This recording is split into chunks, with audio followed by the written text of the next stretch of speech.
Hi and welcome to another tutorial. So this is a second electrical installation tutorial, all to do with lighting systems in the house. Alright, now the first one we saw how to wire up a single pendant light to a single pole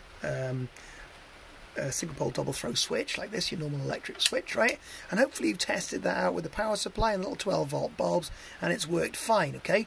If it hasn't, you've got fault finding to do, and that's part of the process really of learning, finding out what you've done wrong. Don't come straight to me to ask. Look, first thing I would see if it's not working is, have you screwed these wires down properly? Have you not identified your pos and neg connectors properly? But you get to the bottom of what's wrong with it eventually. So the second circuit that we're going to make now, another lighting circuit, is got two lights connected by one switch. Okay, so one switch is going to control both lights together. So think about your house, right? Think about any room that you might have that you go into and you flick the on switch on the wall and two lights light up, right? Now if you've got one of those in your house, this is the system that operates. So what we're going to do is we're going to connect these two bulbs in a configuration we call parallel. Okay, now if you've heard that in science, in physics or something, right? Parallel configuration piggybacks one off the other in a configuration which sometimes we call kind of daisy chaining. All right, so I've cheated here. Like, I've got one long conductor and I've stripped the wires ready, but part of your first fix electrics, you would have been into the house and you would have fed these cables through the ceiling before the plasterboard was put on, possibly after the plasterboard, but before the plasterer came in, right? And you would feed these through a hole in the ceiling, right? So here we go. First wires coming in. Right, so that's my wires that go to my first lighting. My first, what do we call this now? Sorry, my first connector, I'll call it, right? And then the second one is going to go to the next bulb, right? So here we go to the next bulb. Right. So I've got two cables sticking out now like this, right? So my first thing I've got to do, right, is identify my neutral and my live line. So my neutral and my live line, I've got my brown for live, I've got my blue for neutral, and I've obviously got my earth in there as well with a bit of slewing on to protect it. Same on the second bulb. Now the second bulb is the easiest one to wire up, right? So blue to blue, brown to brown. So let's just turn that cable around a little bit. Blue to blue, so neutral to neutral. So first thing's going to be getting that neutral wire, putting it into that socket there, and screwing it nice and tight. So it's in. Would help if I had my glasses on. Oh, I do have to apologise for the sound of the rain, okay? This is autumn in Pembrokeshire, and if I waited for the rain to stop, I'd probably never get to do this job. Just have to pretend it's...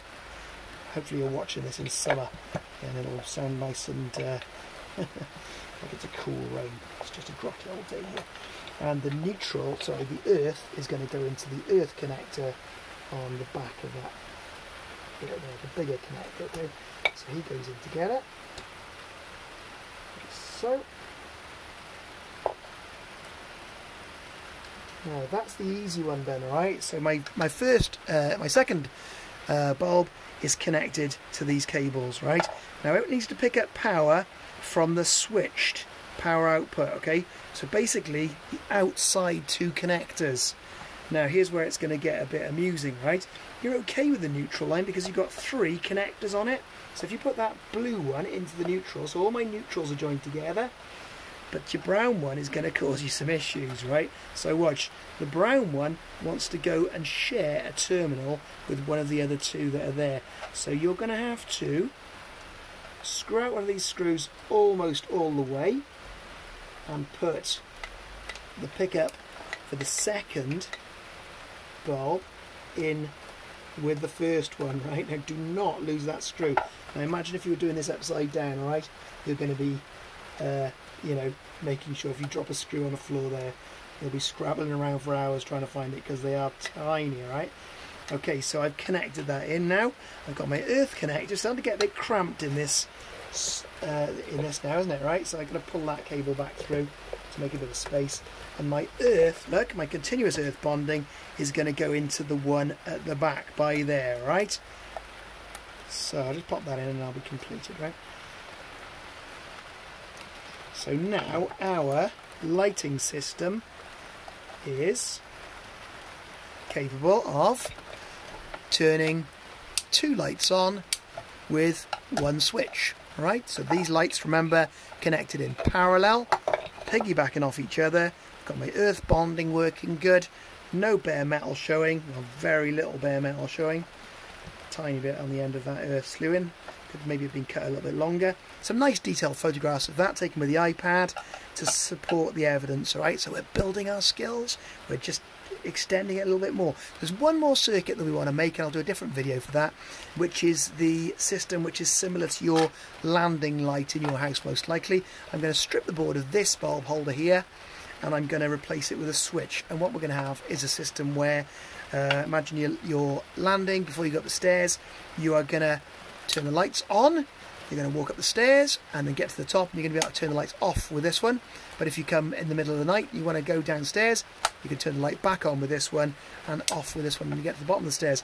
And that is altogether the most complicated circuit that we're going to build, and that one is called the two-way switching circuit, and we're going to be using this cable here, which is called a 3-core and earth, which has got different coloured conducting lines on it. Alright, so we'll come on to that in the next video.